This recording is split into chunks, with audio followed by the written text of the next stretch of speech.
능력의 기도. 사도행전 4장 23절에서 31절 말씀입니다.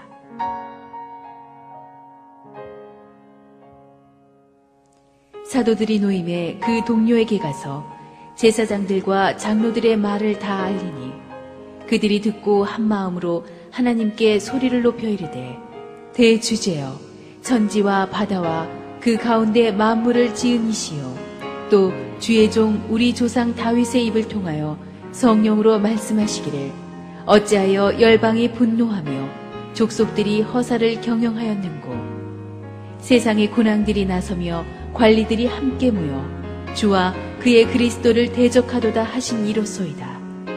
과연 헤롯과 본디오 빌라도는 이방인과 이스라엘 백성과 합세하여 하나님께서 기름 부으신 거룩한 종 예수를 거슬러 하나님의 권능과 뜻대로 이루려고 예정하신 그것을 행하려고 이 성에 모였나이다. 주여, 이제도 그들의 위협함을 굽어보시옵고 또 종들로 하여금 담대히 하나님의 말씀을 전하게 하여 주시오며, 손을 내밀어 병을 낫게 하시옵고 표적과 기사가 거룩한 종 예수의 이름으로 이루어지게 하옵소서 하더라. 빌기를 다함에 모인 곳이 진동하더니 무리가 다 성령이 충만하여 담대히 하나님의 말씀을 전하니라. 성령 받은 사람과 그렇지 않은 사람의 차이가 여러 가지로 있겠지만 그 중에 가장 대표적인 것이 있다면 성령 받은 사람은 기도가 달라집니다. 옛날에도 기도를 하긴 했는데 내가 기도를 했어요. 내가 기도를 하면 힘듭니다. 5분 기도했는데도 온몸이 비틀립니다. 그런데 어느 순간부터 성령 오시고 나면 내 안에서 어떤 분이 나를 붙잡고 기도하는 것을 느낍니다. 그때부터는 많은 말을 하지 않아도 어떤 뜨거운 것이 울컥 속에서부터 흘러나오는 것을 느낍니다. 기도 중에 눈물이 나고 은혜가 충만해집니다. 성령께서 내 안에서 기도하시는 것입니다. 나의 마음을 이끌어서 하나님의 마음과 연결시키며 나의 생각을 이끌어서 하나님의 생각과 연결시키게 되는 것입니다. 그래서 기도하게 되면 내가 생각해도 굉장히 기특한 생각들을 하게 되고 내가 생각해도 막 스스로 은혜 받는 막 그런 감동의 마음을 먹게 됩니다. 용서해야겠다는 마음, 헌신해야겠다는 마음, 이런 마음들이 생깁니다. 교회에서 헌금하거나 헌신할 때는 그런 마음이 생길 때 딱 하는 거예요. 그때부터 우리는 방언이 터지면서 하늘의 언어로 기도하게 되고, 방언이 아니더라도 내 의지가 아닌 하나님이 원하시는 것들을 기도 중에 말하고 있는 것을 발견하게 됩니다. 그렇게 되면 자기밖에 모르던 이기적인 사람도 열방을 품는 비전의 기도를 하게 되며, 그렇게 겁 많고 소심하던 사람도 담대한 기도를 하게 되는 것입니다. 내 인간적인 생각과 경험으로는 꿈도 꿀 수 없었던 언어들이 기도 중에 흘러나옵니다. 그리고 시간이 지나면 그 기도 그대로 응답받는 것을 확인하게 됩니다. 사도행전을 가리켜서 성령행전이라고도 하는데 이것을 기도행전이라고도 부릅니다. 곳곳에 기도 이야기가 많이 나옵니다. 오늘의 본문은 그 기도 스토리 중에서 아주 대표적인 스토리 중에 하나입니다. 운동도 하기 전에 워밍업을 해야 되듯이 기도도 하기 전에 워밍업을 해야 됩니다. 초대교회 성도들의 이 유명한 기도 중에 먼저 몸을 푸는 워밍업이 있는데, 기도의 준비 첫 번째는 한 마음으로 기도했다는 사실입니다. 산헤드린에서 풀려난 베드로 요한이 교회에 가서 그 상황을 보고하니까 성도들은 이제 앞으로 박해가 본격적으로 시작됐다는 것을 본격적으로 느끼게 됩니다. 그래서 여기에 대항한 더욱 담대한 신앙을 위해서 기도합니다. 박해가 오히려 교회를 단결시키는 결과를 낳은 것입니다. 여기서 한 마음으로 기도했다는 말은 나누이지 않는 믿음으로, undivided faith라는 뜻입니다. 합심기도. 사실 이 합심기도라는 것은 성령의 시대 때부터 시작된 축복입니다. 그때부터 시작된 기도 패턴입니다. 구약 성경에서는 이 합심기도라는 게 별로 없었습니다. 제 기억에는 없습니다. 전부 다 성전 봉헌식 때 솔로몬이 대표 기도를 하거나 느헤미야가 전부 다 모여놓고 말씀을 듣게 하는 것은 있었지만, 모든 사람들이 한 영으로 합심 기도 드리는 것은 오순절 성령 강림 사건 때부터 주어진 축복인 것입니다. 오순절 성령 강림이 모든 성도에게 임함에 모든 사람이 예수님께로 가는 왕같은 대제사장이 되면서 한 영으로 기도하게 되고, 한 영으로 기도하는 사람들이 함께 모이니까 기도하는 공동체가 된 거예요. 교회는 기도하는 공동체로 시작된 것입니다. 아무리 많이 보여도 함께 기도하지 못한다면 그것은 교회가 아닌 거죠. 교회가 분열되면 기도가 막힙니다. 기도가 막히면 영적인 능력이 없어집니다. 그래서 주님은 우리가 하나가 되게 해달라는 그런 기도를 굉장히 많이 하신 것입니다. 또 거꾸로 말해서 진정한 연합은 기도를 통해서 이루어집니다. 관계가 부서져 있다면, 팀워크가 무너져 있다면 여러분은 함께 기도하셔야 합니다. 회복이 임할 것입니다. 진짜 교회는 분위기 좋은 교회가 아니라 함께 기도하는 교회인 줄로 믿습니다. 저는 우리 새로운 교회 모든 조직들이 기도하는 모임 되기를 바랍니다. 모든 순모임과 모든 주일학교 학생들과 모든 성가대와 사역팀들 모든 모임마다 뜨겁게 기도하는 기도의 동역자들이 형성되기를 축원합니다. 또 한 가지 기도의 준비는 소리를 높여서 기도했다는 뜻입니다. They raised their voices. 쉽게 말해서 한국 교회가 잘하는 통성기도입니다. 이게 얼마나 세계적으로 유명한 상품인가 하면요. 제가 한번 우리 미국 교회 뉴욕에 큰 목사님들 집회 갔는데 완전히 저 혼자 아시안이고 거의 다 백인들이 갑자기 인도자 목사님이 나오더니 Let's pray Korean style 그러는 거예요. 그랬더니 갑자기 통성기도를 하는 거예요. 그래서 내가 끝나고 물어봤어요. Where did you learn this? 어디서 이렇게 배웠냐 그랬더니 자기가 73년도인가 한국에 무슨 전 세계 기도성에 갔는데 거기서 한국 코리안 스타일 기도를 배웠대. 그래서 이걸 코리안 스타일 기도라고 하는 게 아니고 그냥 큰 소리로 기도한다 그랬더니 이게 코리안 스타일 기도라는 거지. 세계적인 상품이에요. 그런데 이게 우리 한국이 특허권을 갖고 있는 게 아니고 초대교회 때 한 거예요. 통성기도가 터졌죠. 언제 이 소리를 높여서 기도를 합니까? 여러분이 언제 소리 지릅니까? 감정이 복받칠 때 소리 지릅니다. 월드컵 보면서 소리 지릅니다. 극한 기쁨의 감정, 슬픔의 감정, 비상 상황에 터뜨리는 거예요. 그러니까 이 통성기도를 하는 사람은 인생이 심상치 않은 사람이에요. 저 푸른 초원 위에 있는 사람은 이런 통성기도 못합니다. 이 통성기도를 하고 있다는 것은 초대교회가 지금 영적 전쟁의 한복판에 서 있다는 것입니다. 총알이 핑핑 돌아가는데 병사들이 거기서 물 한 잔 갖다 주세요. 막 이렇게 부탁하는 거 봤어요. 다 고함을 질러요. 실탄 가져와. 물 가져와. 영적 전쟁도 마찬가지입니다. 영적 전쟁의 한복판에서 어둠의 권세와 맞닥뜨리고 있는 성도들은 그리스도의 군대는 통성기도를 하는 거예요. 비상 상황의 무전을 본부에 때리는 것입니다.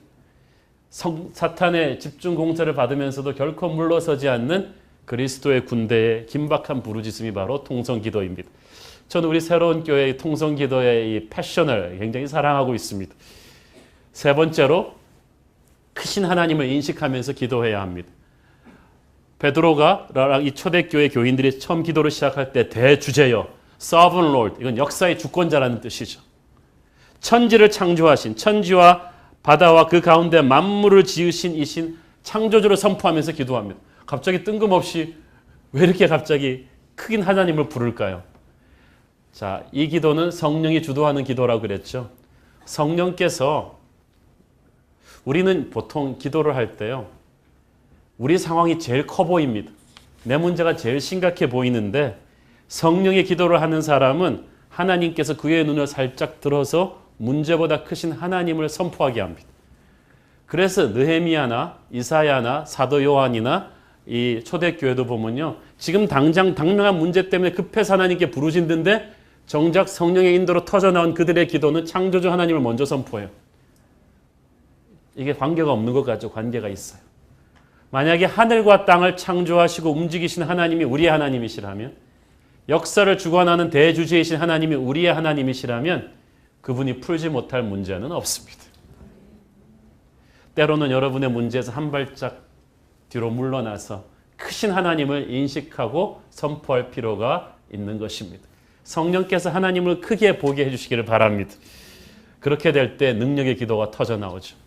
능력 기도의 에센스가 있는데 첫 번째는 능력의 기도는 말씀을 중심으로 갑니다.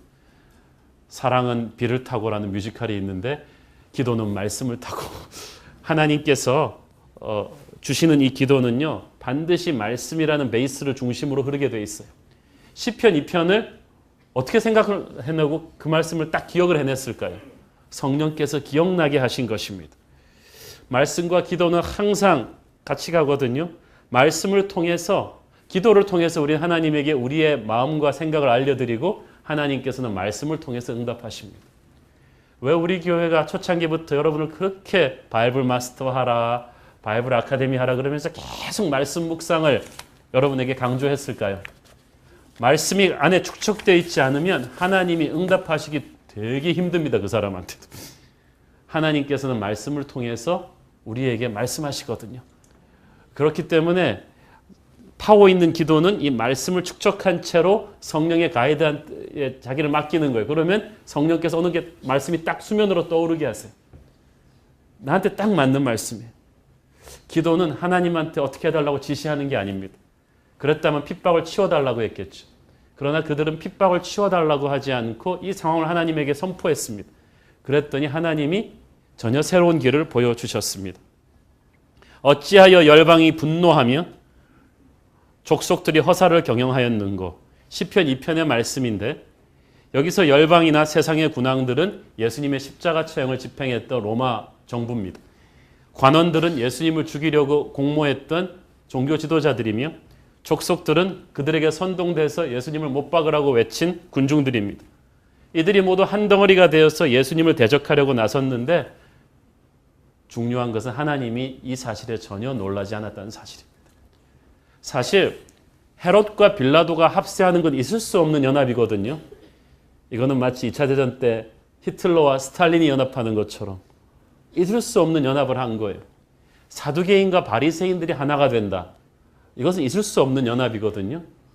그런데 그런 모든 세력들이 합세했는데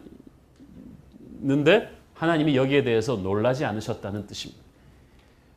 과연 헤롯과 빌라도는 그 말은 무슨 뜻입니까? 예측대로 하나님 말씀하신 대로 1000년 전에 다윗의 입을 통해서 예언하신 말씀 그대로 세상의 권력들이 비밀 음모를 꾸미는 것 같았지만 결국 하나님 손바닥 안에서 노는 것에 불과했다. 그래서 이렇게 막 핍박이 오고 힘든 상황이지만 성령의 사람은 달라요. 자신에게 주어진 상황을 해석하는 데 있어서 왜 재수가 없어서 난 이렇게 당할까 이런 생각하지 않았어요. 사실 인간적으로 생각하면 이렇게 생각할 수도 있지 않았겠어요. 나도 좀 예수 믿는 게 좀 사회적으로 존경받는 다윗과 솔로몬 시대에 태어날 거 이거 뭐냐 도대체 핍박받는 시대에 태어나서 이러지 않았단 말이에요. 여러분 인생에서 어떤 고통이 일어날 때 하나님 때문에 고난받을 때 자기 연민에 빠지지 않게 되기를 바랍니다. 내가 왜 이 고생을 하지? 아니에요. 지금은 고난이 오지만 하나님의 말씀이 여러분의 삶 속에서 이루어지고 있음을 믿기를 바랍니다. 1000년 전에 다윗이 한 예언이 그들의 상황에서 이루어지고 있다는 것을 그들은 성령의 감동으로 깨달은 거예요. 여러분 하나님의 사람의 인생은 우연이 없습니다. 여러분의 인생에서 하나님의 예언이 이루어지고 있음을 믿습니다. 그것은 비전의 약속이며 축복과 회복의 약속인데 그게 여러분 삶에서 이루어지고 있어요. 그러면 성경 읽는 게 얼마나 재미가 나는지 모르겠어요.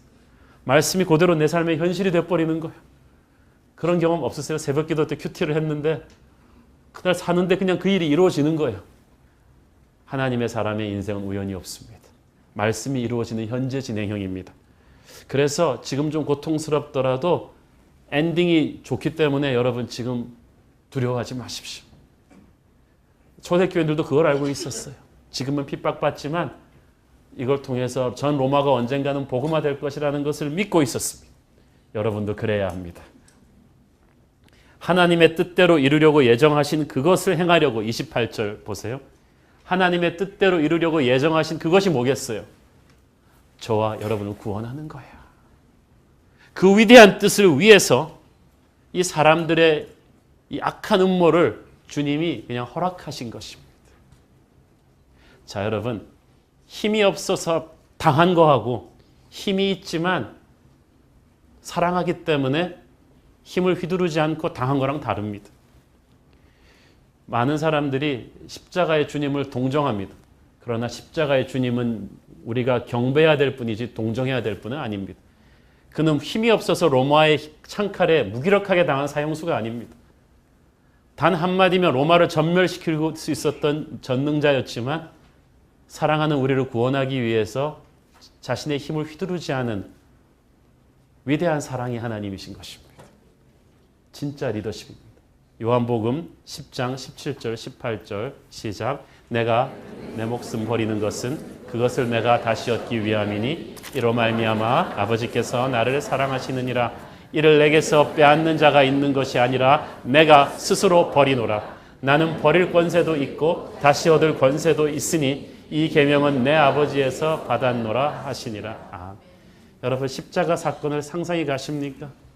하늘과 땅을 다 움직일 수 있는 그분이, 말 한마디면 미국 핵항모함 100대보다 더 큰 힘을 발휘할 수 있는 그분이 그것을 하나도 사용하지 않으셨습니다. 그분의 눈에는 저와 여러분이 밟혔기 때문입니다. 사랑하기 때문에 힘을 버린 거예요. 그러므로 십자가 죽음은 무기력한 자기 포기가 아니라 예수님의 사랑이었습니다. 그분의 선택이었어요. 그분의 권세였습니다. 거룩한 하나님의 리더십의 극치였습니다. 전 여러분이 그 십자가를 볼 때마다 예수님의 그 지극한 저와 여러분을 위한 사랑을 느끼기를 바랍니다. 베드로가 그것을 선포하면서, 십자가에 담긴 주님의 권세를 선포하면서 초대교회 교인들이 기도하는데 29절에 보니까 굉장히 엄청난 기도를 하죠. 같이 읽겠습니다. 29절 시작. 주여 이제도 그들의 위협함을 굽어보시옵고 또 종들로 하여금 담대히 하나님의 말씀을 전하게 하여 주옵시오. 이 초대교회 교인들은 자신들을 핍박하는 사람들이 예수님을 핍박했던 사람임을 알고 있어요. 그러니까 자신들이 겪는 고난이 주님의 고난임을 알고 있어요. 그러니까 너무나 영광스러운 거예요. 사랑하는 여러분, 주님의 멸류관을 받기 전에 주님의 고난에 동참할 수 있는 성도 되기를 축원합니다. 이 고난이 아무한테나 주어지는 게 아니에요. 그러니까 핍박을 당하면서도 움츠러들지 않았어요. 자랑스럽게 생각했어요. 전쟁터가 치열하다고 해서 거기서 빼달라 그러지 않았단 말이에요. 굽어 보시옵소서. 29절. Consider the threats. 자, 위협을 치워달라 그러지 않고 굽어봐달라는 말은 무슨 말입니까? 이 치열한 영적 전쟁터에서 총사령관이신 주님께서 보시고 우리를 지원해 주십시오. 이 상황을 보시고 우리에게 하늘의 무기를 지원해 주시고 작전을 지시해 주시고 도와주십시오. 우리는 물러갈 뜻이 없사오니 이게 당당한 그리스도의 군대의 기백입니다. 저는 저와 여러분이 힘든 상황 앞에서 도망가기 위해서 기도하지 않게 되기를 바랍니다. 쉬운 대로 보내달라고 기도하지 않기를 바랍니다. 그들은 하나님께 이 상황을 뚫고 이길 수 있는 능력을 달라고 했습니다. 도피하는 게 아니라 이길 수 있게 해달라고 기도했습니다. 사랑하는 여러분, 살아남게 해달라고 하지 마십시오. 승리하게 해달라고 하십시오. 문제를 치워달라고 하지 말고 문제를 뚫을 수 있는 능력을 달라고 하십시오. 자기의 사명에 맞는, 자기의 능력에 맞는 사명을 달라고 하지 말고 사명을 감당할 수 있는 능력을 달라고 기도하세요. 그래야 없던 능력도 생겨요. 내 수준으로 일하면 뻔해요. 그렇지만 내 수준은 요만큼인데 하나님 원하는 사명은 이만큼이면 그 나머지 갭은 뭘로 채우겠어요? 하나님이 주시겠다는 거 아니에요. 순종하면 없던 돈도 생기고 없던 사람도 생기고 없던 아이디어도 생기고요. 이 모든 축복은 순종하는 자에게 온 것이지 있는 자가 순종하는 게 아니라 순종하는 자에게 하나님이 있게 만드시는 거예요. 그래서 여러분은 핍박 앞에서 더 담대히 기도하기를 바랍니다. 겸손과 두려움으로 혼동해서는 안 돼요. Don't confuse humility with fear. 저 같은 것이 어떻게 그런 일을 할 수 있습니까? 겸손이라고 생각하죠? 절대 아니에요. 두려운 거예요. 믿음이 없는 거예요. 겸손은 내 힘으로는 안 되지만 하나님의 힘 주시면 충분히 되겠네요. 없던 힘 주시겠다는 거군요. 라고 믿고 선포하는 거예요. 스가랴서 4장 6절 유명한 말씀이죠. 시작. 만군의 여호와께서 말씀하시되 이는 힘으로 되지 아니하며 능력으로 되지 아니하고 오직 나의 영으로 되느니라. Not by might, not by power, but by my spirit. 너의 힘으로도 능으로 되는 게 아니고 나의 영으로 되느니라.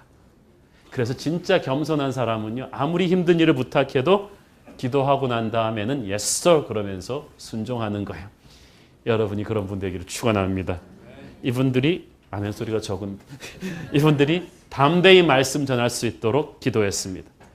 Enable your servants to speak your word with great boldness.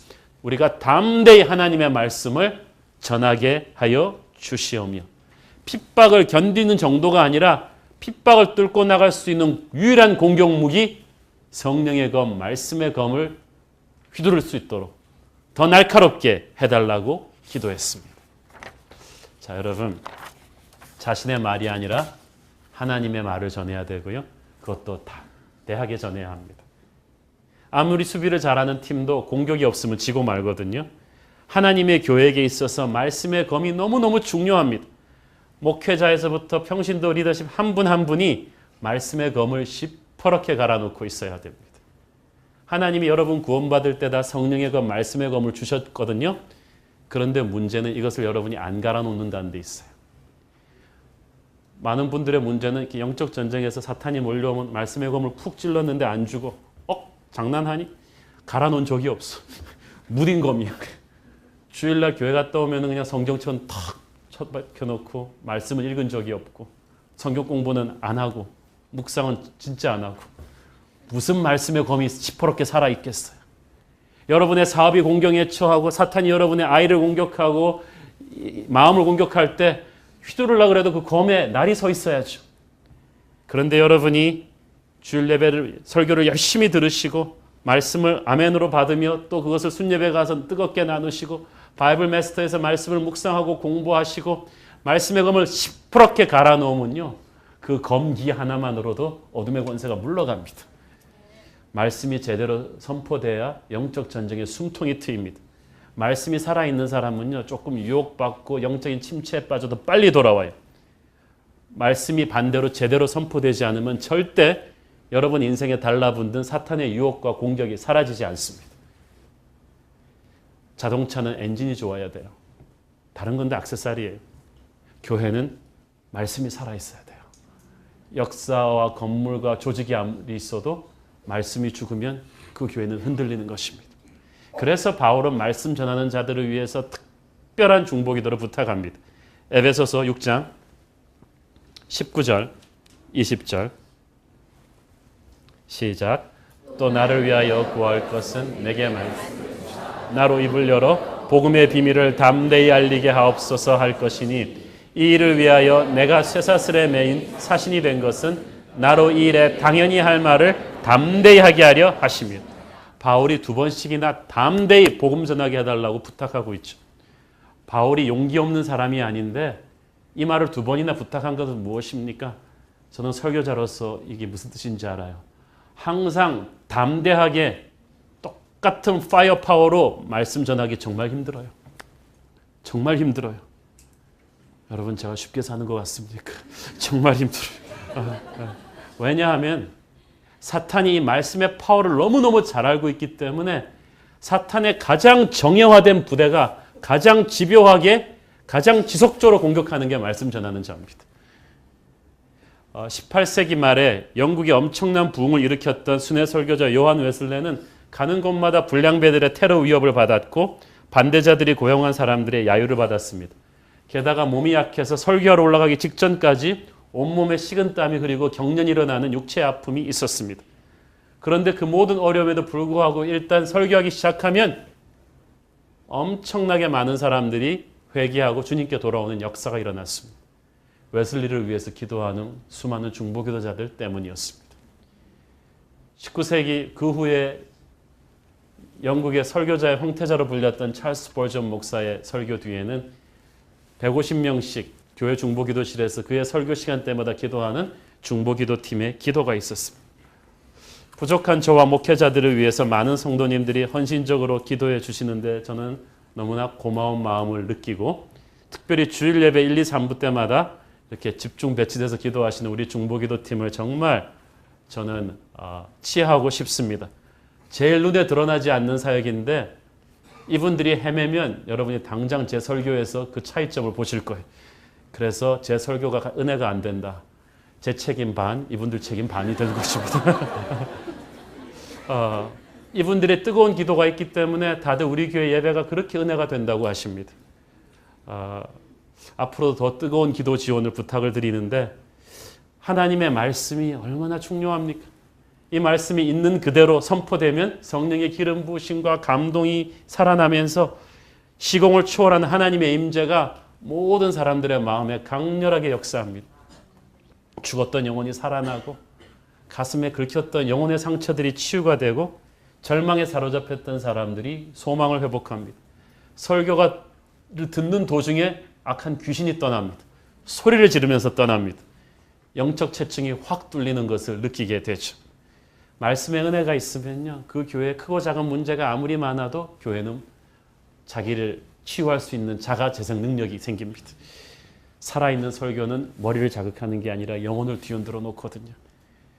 잘하는 설교보다 중요한 것은 영혼을 터치하는 파워 설교예요. 이것은 기도를 통해서만 이루어집니다. 설교를 준비하는 사람이 본문을 붙들고 기도해야 되고, 그 설교자를 위한 수많은 중보 기도자들의 기도의 열매가 바로 인간을 변화시키는 파워 설교인 것입니다. 여러분께서 우리 교회 모든 설교와 티칭에 그런 기름 부으심이 있도록 기도해 주시기를 바랍니다. 이 초대교인들이 계속 기도할 때 주님의 능력을 보여달라고 기도했습니다. 30절 같이 읽겠습니다. 시작. 손을 내밀어 병을 낫게 하시옵고 표적과 기사가 거룩한 종 예수의 이름으로 이루어지게 하옵소서. 자, 여러분, 기도하는 교회는 기적이 상식인 것을 믿고 있는 교회예요. 기적을 안 믿는 사람들은 기도하지 않는 사람이에요. 기도하는 사람은 기적을 의심하지 않아요. 그래서 계속 기적은 의심하지 않아야 여러분의 삶이 일어나요. 그리고 그걸 통해서 믿음이 자라게 됩니다. 하나님의 나라는 말에 있지 않고 삶과 능력에 있거든요. 안진병이 치유되는 사건이 수많은 사람들에게 복음 전하는 계기가 되었듯이 우리에게도 살아있는 교회는 이런 일들이 계속 일어나게 되는 것인데, 이것은 기도의 능력으로 일어납니다. 이 세상을 이길 수 있는 힘은 지식도 아니고 경험도 아닙니다. 하늘에서 다운로드하는 하늘의 능력이에요. 그 능력을 사도행전에서는 병 고치는 것과 기사와 표적으로 표현하는 것뿐입니다. 사랑하는 주님께서 오늘 그 성령의 능력을 기도하는 여러분에게 다운로드 시켜주기를 축원합니다. 그리고 그 기적이 예수의 이름으로 이루어지는 것이 중요하죠. 인간이 스타되지 않는 거예요. 이렇게 기도했을 때 이런 뜨거운 합심 기도에 대해서 성령께서 응답하시는데, 첫째, 땅이 진동합니다. 빌기를 다음에 그들이 모인 곳이 진동하더라. Their meeting place was shaken. 꽉 흔들린 거예요. 이것은 무슨 말이냐 하면요, 마치 이 자녀의 부탁을 들은 아버지가 알았어, 내가 기꺼이 해주지, no problem 그러면서 아이의 등을 툭 두드린 것과 똑같습니다. 다만 하나님의 기본 볼륨이 워낙 커서 알았어 그런데 갑자기 막 흔들리는 것이, 저는 여러분이 기도할 때 여러분이 기도하는 것이 흔들리기를 바랍니다. 그것은 하나님의 격려 소리예요. 넌 할 수 있어. 너 기도 아주 마음에 들어. 내가 도와줄게. 그리고 이 진동했다는 것은 하나님이 움직였다는 뜻이에요. 하늘의 군대가 왔다는 거예요. 눈으로 안 보여서 그렇지요, 영의 눈으로 보는 사람은 그 순간에 천국의 지원 병력이 도착한 거예요. 수백 수십 척의 천국의 함대가 도착한 거예요. 천국의 자원이 도착한 거예요. 군대가 온 거예요. 그리고 어둠의 군대가 물러가기 시작한 것입니다. 하나님의 군대가 부흥을 체험하며 나갈 때 핍박이 와요. 핍박을 통해서 사탄은 우리에게 끊임없이 불화살을 쏩니다. 교회 모든 영적 지도자들과 순장들과 이 리더들한테 불화살을 막 쏘는데 여러분의 가장 취약점에다 쏩니다. 분열과 시기와 우울증과 폭력과 음란과 열등감의 불화살을 쏴야 될 텐데, 우리가 합심으로 기도할 때 우리는 이 어둠의 권세의 화살을 막아낼 능력이 생기는 것입니다. 주께서 그 영적 전쟁의 향방을 바꿔주시는 거예요. 어둠의 생각들을 올 때 거절할 수 있는 능력이 생겨요. 유혹을 끊어버릴 수 있는 능력이 생기고 하나님의 감동으로 내가 생각이 전환이 되는 것입니다. 사랑하는 주님께서 우리 새로운 교회에 그런 영적인 보호막을 쳐주시기를 축원합니다. 그리고 모두가 다 성령 충만해졌다. 저는 이 말이 제일 좋아요. 무리가 다 성령이 충만하여 기도 안 하던 누구누구는 빼고 그러지 않았어요. They were all filled with the Holy Spirit. 최고의 기도 응답은 성령을 주시는 것인데, 성령이 임하면 능력이 임해요. 성령이 임하면 회복이 임합니다.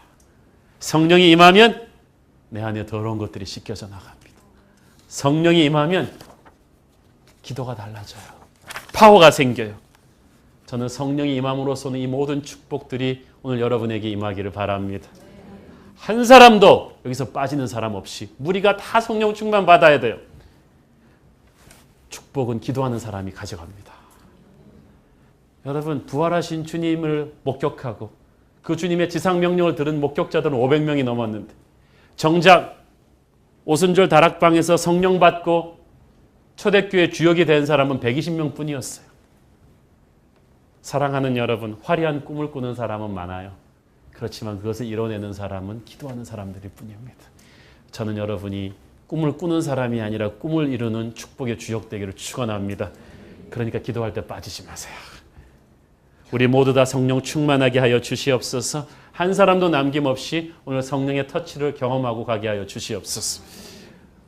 그리고 모두가 다 담대하게 말씀을 전하기 시작해요. 모두에게 다 거룩한 담대함이 생겼다. 이 말은 엄청난 말이죠. 우리 교회 성도들이요, 요즘 너무 비겁해졌어요. 세상 앞에서 너무 무서워해요. 욕먹는 거 그렇게 두려워하지 마세요. 주님은 우리 때문에 십자가도 지셨는데 주님의 교회 때문에 욕 좀 먹는다고 두려워하지 마세요. 위축되지 마세요. 우리는 담대해져야 합니다. 영적인 담대함은요, 기도하는 사람에게만 오는 거예요. 평소에 아주 센 척하는 사람도 결정적인 순간에는 몸을 움츠러들어요. 베드로 평소에 얼마나 센 척했습니까? 모든 사람이 다 주님을 버려도 저는 결코 주님을 버리지 않겠습니다. 큰 소리 펑펑 치다가 정작 군병들이 몰려오니까 가장 먼저 도망간 사람 중에 하나가 베드로 아닙니까? 그런데 주님은 군병들을 담대하게 맡으셨어요. 겟세마네 동산에서 주님이 땀이 피같이 기도할 동안 베드로는 졸았거든요. 그것이 기도한 사람과 졸아버린 사람의 차이입니다. 영적인 잠을 자고 기도하지 않으면 인생의 위기의 순간에 여러분은 도망갈 것입니다. 주님이 땀이 피같이 되도록 기도하셨는데 그 결과가 뭔가요? 십자가가 사라졌나요? 아니에요. 십자가가 오히려 성큼 다가왔어요. 그러나 십자가를 이길 수 있는 능력이 생겼습니다. 사랑하는 여러분, 여러분이 기도한다고 병이 다 낫고 사업이 다 풀리는 것은 아닙니다. 그렇게 될 수도 있지만 안 될 수도 있어요. 그러나 기도하면 내가 원하지 않는 어려움이 온다 할지라도 그것을 이길 수 있는 능력이 생깁니다. 고난보다 더 큰 은혜를 체험하게 됩니다. 핍박보다 더 큰 능력을 갖게 되는 것이죠. 이 초대교회 성도들은 알았습니다. 이 부흥과 함께 핍박이 오고 있다는 것을, 날카로운 세상의 이빨과 정면으로 마주서야 한다는 것을 알았습니다. 감옥에 갈 수도 있었습니다. 얻어맞을 수도 있었습니다. 그러나 이 무서운 상황에서 그는 기도로서 하늘의 용기를 받았던 것입니다. 사랑하는 여러분, 우리 한 사람 한 사람 아무리 재능이 많고 담대함이 능력이 많아도 담대함을 잃어버리면 끝입니다. 오늘 그리스도의 군사된 우리에게 하늘의 담대함이 충만하게 임하기를 바랍니다. 모두가 다 성령 충만해서 말씀을 전하기 시작했다. 사탄은 완전히 벌집을 쑤신 거예요. 베드로, 요한 하나 핍박하면 끝날 줄 알았더니 이제는 전부가 다 전도자가 된 거예요. 와, 제가 가만 보니까 그래요. 베드로, 요한 하나 쑤셨는데 10,000명이 전도자가 된 것처럼 이 한홍 목사만 가지고는 이 서울 장안이 변하지가 않겠어요. 새로운 교 성도들이 전부 다 말씀 전하는 전도자가 되었어. 자기가 처한 곳곳에서 하나님의 음성을 담대하게 선포하며 살아간다면 얼마나 감동적일까요? 물론 바울이나 이렇게 베드로, 요한 같은 목회자, 설교자들도 필요해요. 영적 전쟁에서 그런 분들은 장군이에요. 적의 장수를 거꾸로 들여서 전열을 흐트러뜨리지만 장수 하나 죽인다고 전쟁 이기는 거 아니에요. 병사들이 모두 다 칼을 들고 전진해야 돼요. 우리 새로운 교회 성도들 모두 다 말씀의 검을 들고 성령의 검을 들고 이 마지막 시대에 음부의 권세를 몰아내는 그런 그리스도의 군대 되기를 축원합니다. 저는 최근 지난 한 달 동안에 우리나라 신문과 방송에 가장 주목을 받았던 이슈 중에 하나가 그 어느 방송 프로그램의 예능 프로그램이죠. 나는 가수다라는 프로그램입니다. 워낙 대중의 관심이 집중된 프로그램이라서 제가 목회적인 차원에서 IPTV 들어와서 다 보지 않았겠습니까? 그리고 저는 은혜를 받았어요. 너무 경건하게 기도만 하시느라고 이런 거 전혀 안 보시는 분들을 위해서 제가 설명을 드리면은 작년에 한국 예능 프로그램에서 아주 대박 프로그램 중에 하나가 슈퍼스타 K였습니다. 전국에서 뭐 수십만 그 무명의 지원자들 그 오디션을 봐서 최고의 가수 한 명을 선발해내는 진검승부에서 선발해내는 슈퍼스타 K. 그 굉장히 히트였는데 이번엔 역발상으로 이미 지명도와 유명세가 충분한 최고의 가수들 7명을 불러서 무작위로 노래를 추첨한 다음에 2주 동안 연습해서 대결을 벌이는 거예요. 그래서 그 자리에서 10대, 20대, 30대, 40대, 50대 청중평가단이 심사를 해서 한 명을 떨어뜨리는 거예요. 그런데 그렇게 해갖고 기라성 같은 가수들이 정말 나왔습니다. 제가 좋아하는 뭐 윤도현, 김건모 이런 분들도 다 쫙 나왔는데 사고는 재밌는 프로그램이는데 왜 이 한국이 쑥대밭이 됐냐 하면은 탈락자가 90년대 제가 좋아했던 김건모 씨가 선정이 된 거예요. 탈락할 수 없는 사람이 선발된 거잖아요. 김건모가 누굽니까? 그 뭐 90년대를 풍미했던 한국 가요사에 남을 인물인데 그 사람이 탈락되니까 후배 가수들이 어쩔 수 없이 미안하다 그러면서 재도전의 기회를 주자. 그래가지고 재도전 기회를 주기로 한 거예요. 그랬더니 시청자들이 들고 일어났죠. 그게 신인 가수였어도 그랬겠냐. 스타라고 봐주는 거냐. 그건 게임의 룰을 어긴 거다. 한국 사람들이 이런 거 못 견디거든요. 그래갖고 막 기부 입학 싫어하는 거랑 똑같은 거예요. 그래갖고 막 들고 일어나고 막 방송국도 사과하고 김건모 씨도 사과하고 막 그러다가 두 번째 에피소드가 시작이 됐어요. 그런데 그 두 번째 에피소드를 보면서 제가 김건모 차례가 됐을 때 김건모 씨가 노래하는 게 제일 집중했지 않겠어요? 죄송하다고 사과한 다음에 노래를 부르는데 이 사람이 손을 떨면서 부르는 거예요. 여러분이 김건모를 아십니까? 이 사람은요 90년대 청와대에서 김영삼 대통령 앞에서 배꼽 춤춘 사람이 수백만 청중 앞에서 두려움이 없는 사람인데 눈에 눈실에 눈물이 고인 채로 부들부들 떨면서 그때 제가 느껴서 이 사람이 혼을 쏟아서 부르고 있구나. 제가 은혜를 받았어요. 그래서 제가 이걸 보면서 왜 은혜를 받았냐면 여기서 우리 국민들한테 준 어떤 메시지가 있잖아요. 진검승부라는 메시지입니다. 첫째는 실력이고 두 번째는 겸손이에요. 이 시대의 가수는 노래하는 것, 왜 그가 나는 가수다라는 타이틀이 나왔을까? 거품을 너무 많이 붙인 거예요, 우리의 시대가. 그래서 우리의 시대가 가수지만 좀 얼굴이 꽃미남이었으면 좋겠다. 그래서 다 성형수술 시키고 기획사가 이벤트를 만들고 특수 음향 효과로 커버를 해줘서 진짜 노래만으로 진검승부하는 가수가 아닌 만들어낸 아이돌 스타 같은 가수들을 너무 많이 만들었고 우리도 그것에 동조했고 거품이 너무 많아진 거죠. 그런데 이제는 진검승부하는 가수는 노래하는 사람이다. 거품을 걷어라. 그러니까 아무리 유명해도 노래 자체로 테스트를 받아라는 거죠. 그러니까 보니까 이 사람들이 보통 7 가수들이 전부 다 각 장르에서 한 13년, 20년 된 경력을 갖고 있는 거예요. 그쯤 되면요. 또 패트킴 이렇게 40년, 50년 된 가수랑은 또 다릅니다.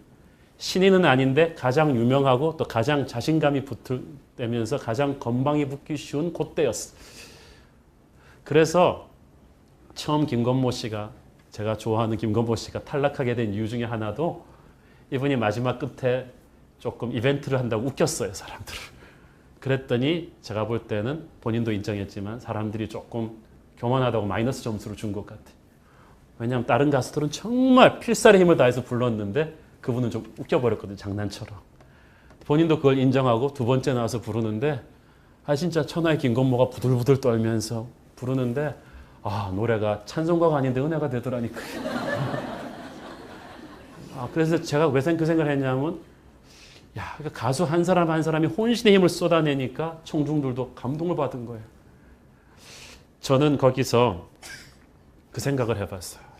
가수 한 사람이 저렇게 본질로 돌아가는데 나는 목사다라는 띠을 가지고 한번 제가 생각을 해봤어요. 신학교 들어가서 목회한 지가 22년째고 한국에 들어와서 목회한 지가 13년째거든요. 아까 그 가수들 기본 경력이 몇 년이라 그랬죠? 13년에서 20년이에요. 베테랑이에요. 그쯤 되면은. 지명도가 있단 말이에요. 유명해졌어. 그러니까 이제 좀 기교로 불러도 좋고 겉멋도 부르기 좋고 유명세가 있어서 이곳저곳 불려다니면서 모델도 하고 그럴 수 있는 때란 말이에요. 무슨 말이냐면 가수가 아닌 비본질적인 것을 상당히 많이 하면서 살아가는 유명 인기인이 되었다는 거죠. 제가 제 자신을 돌아볼 때 여러분도 아시다시피 제가 대형교회 10년을 수석 목사로 있었습니다. 열심히 거기서 많이 배웠습니다. 좋은 교회였습니다. 경험을 했지만 제가 이렇게 가만 보니까 나도 이게 좀 거품이 많이 들지 않았나 생각을 했습니다. 그때 제 시간 스케줄을 보니까 대형교회 수석 목사이기 때문에 어쩔 수 없이 감당해야 됐던 기획하는 이벤트와 만나야 될 사람들과 처리해야 될 회의들과 이런 것들이 굉장히 많았어요. 제 시간이 한 50% 이상을 잡아먹고 있었던 것 같아요. 그리고 그때는 하나님이 주신 사명이었지만 리더십 강의를 위해서 외부 그 기업체들의 강의를 많이 다녔습니다. 물론 선교적인 사명을 갖고 했지만 그런데 하나님께서 그 모든 걸 확 치워버리고 저를 나는 가수다 서바이벌 게임에다가 던진 그런 사건이 일어났으니 제가 개척하게 된 거예요. 여기서는 대형교회에서 뭘 할 때는 모든 그것들이 받쳐줬는데 이제는 진검승부로 노래를 해야 되는 상황이 벌어진 거예요. 가만 보니까 개척교회 할 때는 말씀과 기도밖에는 할 수 있는 게 아무것도 없었어요. 그걸 가지고 우리 팀들이 같이 말씀과 기도만 가지고 교회를 처음에 기초를 다진 거예요. 그러니까 어떤 분들이 말씀해 주셨습니다. 한홍 목사님이 개척교회를 하면서 설교가 달라졌다. 어떻게 달라졌습니까? 믿음이 좋아지신 것 같다. 기도가 달라졌다는 거예요. 진짜 그래요. 저는 그 부들부들 떨면서 눈물이 흘리면서 노래하던 김건모의 심정을 정확하게 알 수 있습니다. 그리고 끝나고 인터뷰 때 자기가 한번 꼴찌를 해보니까 이게 자기 인생의 터닝 포인트였다고 고백하는 그 심정을 정확하게 알 수가 있어요. 저는 그래서 모든 논란에도 불구하고 그게 참 훌륭한 프로그램이라고 생각합니다. 제게 목사로서 정체성을 다시 한번 생각나게 해줬어요. 나는 과연 목사냐? 평가는 하나님이 하시겠지만 하나님께서 제 인생의 거품을 이 40대 중반에 한참 어느 정도 책도 쓰고 지명도도 있는 이 나이에 거품을 확 걷어버리신 거예요. 너는 과연 목사냐? 라는 것을 제게 매일 물어보게 한 것이 우리 새로운 교회와 함께한 지난 1년 반이었습니다. 그래서 하나님이 진검승부로 이 교회를 이렇게 만들어 주셨어요. 그러면서 또 생각을 해봤어요. 나는 가수다 해서 나는 목사다 그러면 우리는 교회다 그 생각을 해봤어요.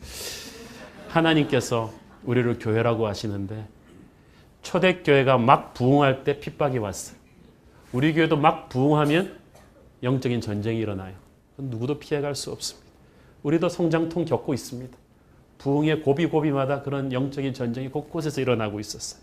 그때마다 초대교회가 한 선택은 간단합니다.